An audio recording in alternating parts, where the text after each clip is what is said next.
So here we're looking at the language of tasks, and scaffolding is a word that you may have come across before, but in this case we're talking really about the scaffolding of language, and in this presentation in particular the scaffolding of language input, i.e. the language that students receive. This is an analogy I like to use. You remember your first bike? It probably looked like one of these. Perhaps not the one on the top right. That one's a bit big to have these little stabilizing wheels. But I think this is a good metaphor for scaffolding, really. Because when you first learn to ride a bike, you probably don't have the balance.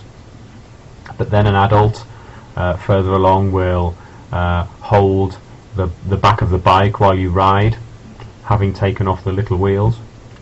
And as time goes by, you're able little by little to get more balance when finally the adult lets go of the bike and you can go on your own.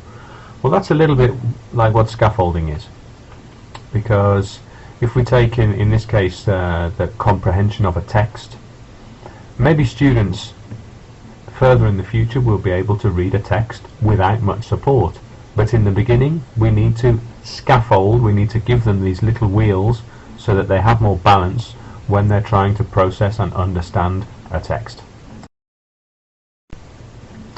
So what is input?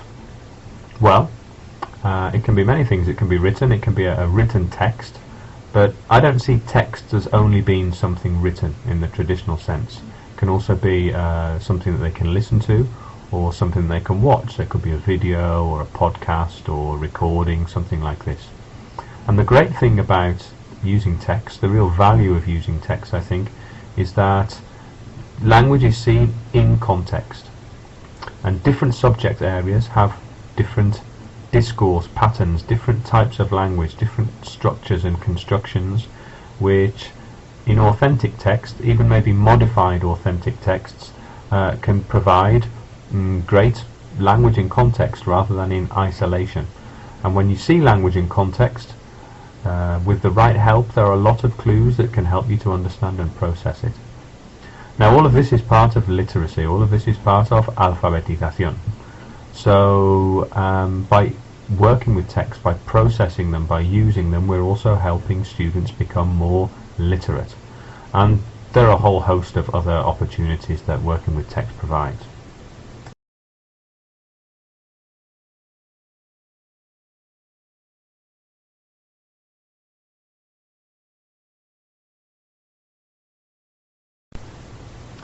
Now, there's an old saying in the world of language teaching particularly, that there is no such thing as a difficult text. There is only an easy or difficult task. So let's say you have a text on nuclear physics. This would be probably quite difficult to understand. But if we design a very easy task, then the text stops becoming difficult for the purposes of the activity. So if I said, for example, I'd like you to count all of the articles that you find in the text, all of the examples of a, an, or the. Even in a very difficult text like a text on nuclear physics, this would be a very easy thing to do. There isn't much value in it, but the task is simple compared with the complexity of the text. On the other hand, maybe you know the nursery rhyme, Humpty Dumpty sat on the wall, Humpty Dumpty had a great fall. All the king's horses and all the king's men couldn't put Humpty together again. It's a very simple children's rhyme, but if the task were to say something like, because this rhyme is about the English Civil War, Humpty Dumpty refers to a cannon which was used in defending the king. And when Humpty Dumpty fell, it was because a castle was taken by the enemy, and this led to the losing of the war. Now, if the task on this very simple text was evaluate the importance of the fall of etc., etc., you get the idea. This would be a very complex task with a very simple text. Now, if we look at this text here, This is a text that I modified, and it has certain features that make it easier to understand.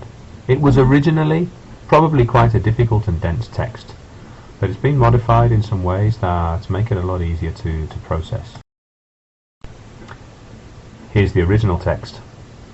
Clearly, this looks a lot more dense, a lot less penetrable, and a lot less interesting to read than the version I just showed you. So as you can see, some changes have been made.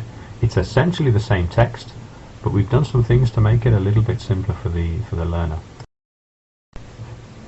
What things can we do? Well, simply make it more attractive. You can see there's more use of colour here. Aesthetically, it's a lot more pleasing.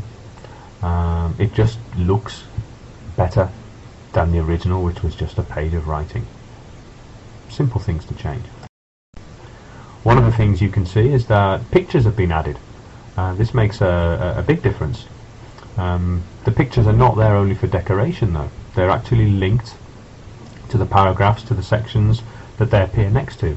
So adding pictures is not only for decoration, it's also giving clues as to the content and the meaning of the text. Essentially, the text has been repackaged. There are professionals who design packaging for certain products, food products, drink products, to make them more appealing, more interesting.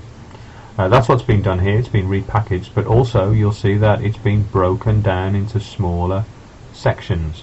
So we're providing it to the students in a way which is easier for them to process. It's not the same to have to read a short paragraph psychologically, which has a title in a different colour and a picture, etc., as to read the whole text.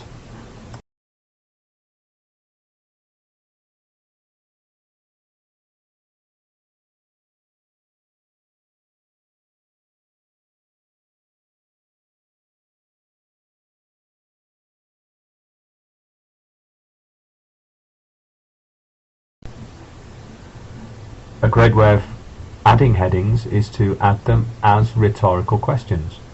So if the title of a short section is a question, the student knows that they are going to find the answer to that question inside that paragraph. Now it's quite difficult to see here, but you do have the original document below, which you can consult later. Some vocabulary, key vocabulary, has been highlighted.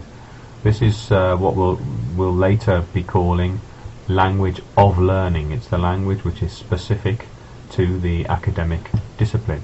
And there's certain language in this text which is worth highlighting. But of course, studying an academic subject, an academic discipline in another language doesn't mean only learning vocabulary. Each academic discipline has its own discourse, it has its own style of language, type of language, and grammatical structures which are often maybe used in more general or other circumstances, other situations. But the language of history, for example, you need the past to talk about history, of course. And in something like the fall of ancient Rome, you also need language about cause and effect. Therefore, because of, as a consequence, as a result, this sort of thing. So in this text, that's the type of language which has been highlighted, to draw attention to the kind of grammatical structures which are common in this type of text. And this is what later we'll be calling language for learning. Now, it hasn't actually been done to this text, but sometimes certain types of text have a list-like quality. They read more or less like lists, even if they're not presented as lists. But if they are, which is not actually the case here, we can use bullet points to break the text down into even smaller parts than these paragraphs you see here. We can also add a glossary of useful words or words that we don't expect them to understand. This goes back to highlighting vocabulary before, but it's not necessarily individual words, it can also be expressions. And as you'll see in this glossary, there's quite a lot of information has been provided, because it's also pointed out to the learners whether the words are verbs or nouns or adjectives, etc. One thing to be careful with here is the definition has to be clearer and easier to understand than the word it's defining. So it isn't actually a lot of work. It seems like a lot of work because it's quite a dramatic transformation, but from the text on the left to the text on the right, which is the same text, it only takes a small effort, and this will have a big effect on our students' ability to process and understand the text. Seeing them here side by side, you can see it's quite a dramatic difference, and it doesn't take a lot of time. Adding a few pictures, thinking a little bit about how to subdivide the text, making it more attractive, pointing out some of the more salient vocabulary and grammatical structures, and you're making a big difference to your students.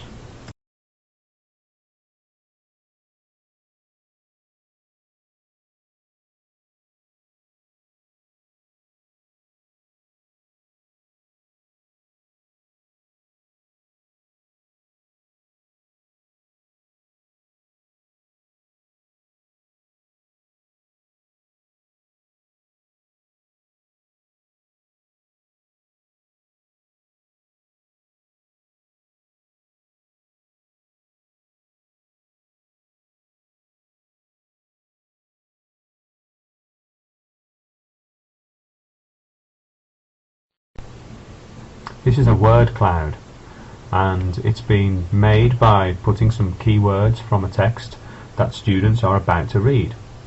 Now, perhaps they don't know a great deal about the topic, but by looking at the vocabulary here, we can ask students to predict what the text will be about.